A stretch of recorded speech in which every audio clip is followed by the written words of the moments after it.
La fragilité des médias pure players, c'est évidemment la question du financement.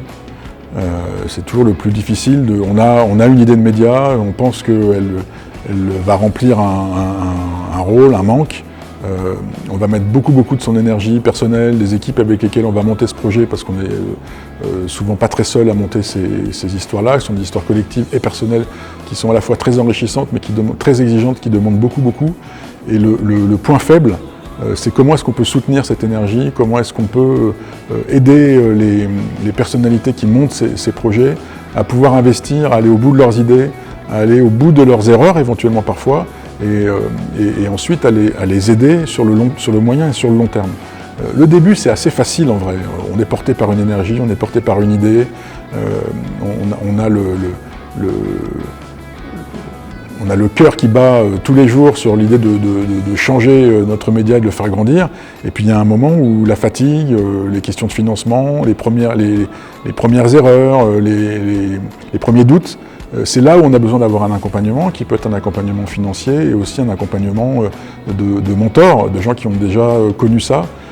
Mais c'est surtout un accompagnement financier. Je pense que ce qui empêche les jeunes pousses de grandir, c'est quand même à un moment la question de l'investissement et puis ensuite de comment est-ce qu'on mène cet investissement à bien.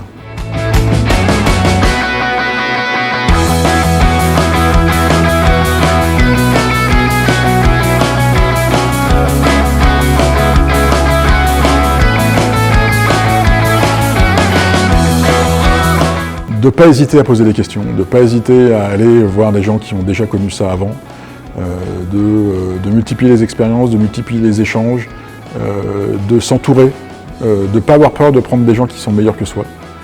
J'étais très frappé hier par ce que disait Jean Cassir de Mégaphone sur comment est-ce qu'à un moment il a identifié dans son équipe quelqu'un qui était sans doute un meilleur rédacteur en chef que lui.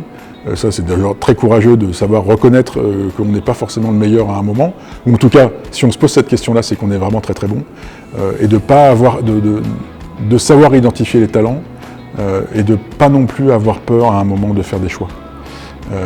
Ça, c'est le plus difficile, c'est à quel moment on fait le bon choix, à quel moment il faut arrêter, à quel moment on commet une erreur, mais on se dit que c'est pas encore une erreur. Ça, c'est le plus difficile. Donc, c'est savoir s'entourer des bonnes personnes et savoir déléguer et embaucher des meilleurs que soi.